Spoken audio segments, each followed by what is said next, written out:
কল্পনা করুন আপনি সকালে ঘুম থেকে উঠে ফোন হাতে নিলেন এবং খবরের শিরোনাম দেখে আপনার চোখ কপালে উঠে গেল। পৃথিবীর সব বরফ গলে গেছে, উত্তর মেরু নেই, দক্ষিণ মেরু নেই, হিমবাহ নেই, হাজার হাজার বছরের জমে থাকা বরফ সব জল হয়ে গেছে। তাতে প্রথমে আপনার মনে হতে পারে তাতে এমন কি, কিন্তু কিছুদিন পর আপনি দেখলেন পৃথিবীর মানচিত্র বদলে যাচ্ছে, বড় বড় শহর জলের নিচে চলে যাচ্ছে, লাখ লাখ মানুষ ঘরবাড়ি ছেড়ে পালাচ্ছে, আর সমুদ্র ধীরে ধীরে এই পৃথিবীর মালিক হয়ে যাচ্ছে। কিন্তু সব থেকে ভয়ের বিষয় কি হলো জানো? এটা কিন্তু কোনো সায়েন্স ফিকশন বা কোনো সিনেমা নয়। বিজ্ঞানীরা জানেন সত্যিই পৃথিবীর সব বরফ গলে গেলে কি হতে পারে, আর সেই ভবিষ্যৎ কল্পনার চেয়েও ভয়ঙ্কর। ভাবুন তো, আপনার ঘর বাড়ি সব জলের তলায় চলে যাচ্ছে, যত স্থল ছিল, মাটি ছিল, পাথর ছিল, সব আস্তে আস্তে জলের তলায় চলে যাচ্ছে। কেমনটা লাগবে আপনার? আপনার অনুভূতিটা অবশ্যই আমাদের সাথে শেয়ার করবেন। চলুন তাহলে আজকে আমরা দেখে আসি, সত্যিই যদি পৃথিবীর সব বরফ গলে যায় তাহলে পৃথিবীটা দেখতে কেমন হবে। ভাবুন, আমরা চলে গেলাম 2126 সালে, 100 বছর ভবিষ্যতে। পৃথিবীর তাপমাত্রা এতই বেড়ে গেছে যে উত্তর মেরু এবং দক্ষিণ মেরুর সব বরফ গলে গেছে। প্রথমে খুব বেশি কিছু বোঝা যায় না, কিন্তু আস্তে আস্তে সমুদ্রের জলস্তর কিন্তু বাড়তে শুরু করে। 1 সেন্টিমিটার, 2 সেন্টিমিটার, 1 মিটার এবং তারপর গিয়ে কয়েক মিটার অবধি জলস্তর বেড়ে যায়। মানুষ ভাবে এখনো তো কোনো সমস্যা নেই, কিন্তু প্রকৃতি কখনো তাড়াহুড়ো করে না। প্রকৃতি সবসময় ধীরে ধীরে নিজের কাজ করে। বছরের পর বছর বরফ গলতে শুরু করে। আমাদের স্থলভাগের যত বরফ ছিল সব গলে গেছে, আর তখন সমুদ্র পৃষ্ঠের উচ্চতা 70 মিটার বা 230 ফুটেরও বেশি বেড়ে যায়। এবার পৃথিবীর চেহারা আস্তে আস্তে বদলাতে শুরু করে। অনেক উপকূলীয় শহর মানচিত্র থেকেই মুছে গেছে।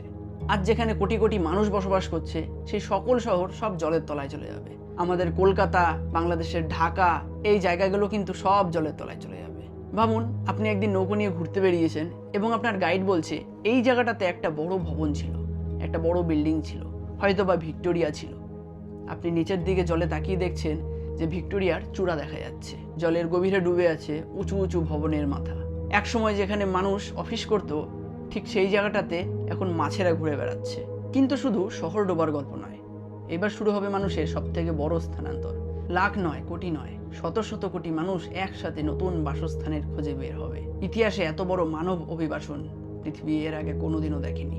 দেশের সীমান্ত, রাজনীতি, অর্থনীতি, সংস্কৃতি সব বদলাতে শুরু করবে, কারণ মানুষকে বাঁচতে হবে। এদিকে আরেকটা বড় সমস্যা দেখা দেবে। অনেকে মনে করে বরফ গলে গেলে তো শুধু পৃথিবী জলেই ভরে যাবে, কিন্তু আসল সমস্যা তার থেকে অনেক গভীর এবং ভয়ঙ্কর। বরফ কিন্তু সূর্যের আলোকে মহাকাশে ফিরিয়ে দেয়, এটাকে বলা হয় অ্যালবেডো এফেক্ট। কিন্তু যখন বরফ থাকবে না তখন সমুদ্র বেশি তাপ শোষণ করবে, কিন্তু যখন বরফ থাকবে না তখন সমুদ্র সূর্যের বেশি তাপ শোষণ করবে। তখন পৃথিবী আরও গরম হবে। আরও গরম হওয়া মানে আরও বরফ গলা, যেটুখানি বরফ বাকি থাকবে সেটুকুও গলা শুরু করবে।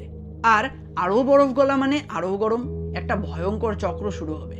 এবার ধীরে ধীরে পৃথিবীর আবহাওয়া কিন্তু বদলে যাবে।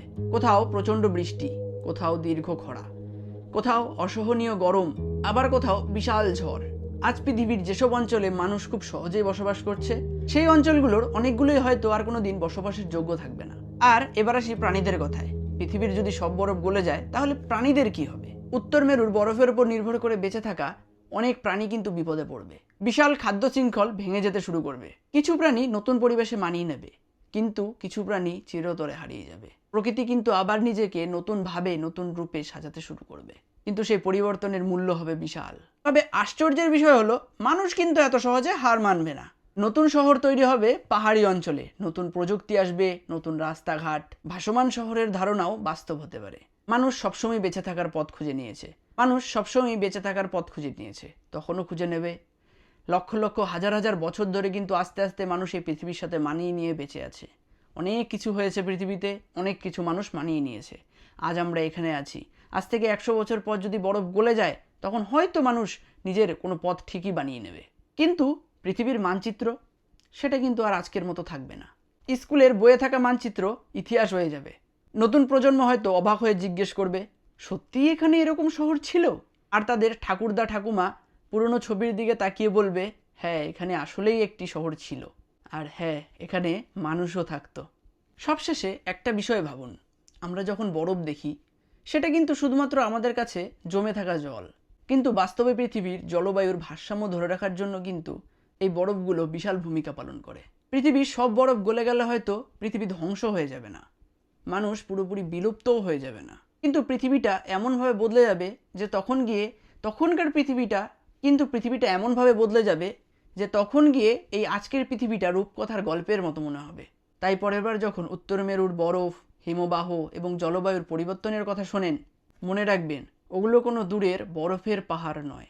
মনে রাখবেন ওগুলো শুধুমাত্র দূরের কোনো বরফের পাহাড় নয়, ওগুলো পৃথিবীর থার্মোস্ট্যাট। আর যদি কোনো দিন সেই থার্মোস্ট্যাট পুরোপুরি নষ্ট হয়ে যায়, তাহলে কিন্তু সমুদ্র পৃথিবীর মানচিত্র আবার নতুন করে আঁকা শুরু করবে। নমস্কার, আমি ছিলাম বিদ্যুৎ মজুমদার এবং আপনারা দেখছিলেন জাস্ট বিদ্যুৎ ইউটিউব চ্যানেল। যদি ভিডিওটি সত্যিই ভালো লেগে থাকে তাহলে অবশ্যই একটি লাইক, কমেন্ট এবং সাবস্ক্রাইব করে আমাদের পাশে থাকবেন। আর অবশ্যই কমেন্ট করে জানাবেন যে পরের ভিডিওটি আপনি কোন টপিকের ওপর দেখতে চান। নমস্কার, আমি বিদ্যুৎ মজুমদার এবং আপনারা দেখছিলেন জাস্ট বিদ্যুৎ ইউটিউব চ্যানেল। ভিডিওটি যদি ভালো লেগে থাকে তাহলে লাইক, কমেন্ট এবং একটি সাবস্ক্রাইব করে আমাদের পাশে থাকবেন। আর কমেন্ট করে জানাবেন অবশ্যই পরের ভিডিওটি আপনি কোন টপিকের উপর দেখতে চান। তো আজকের ভিডিওটি এখানেই শেষ করা যাক।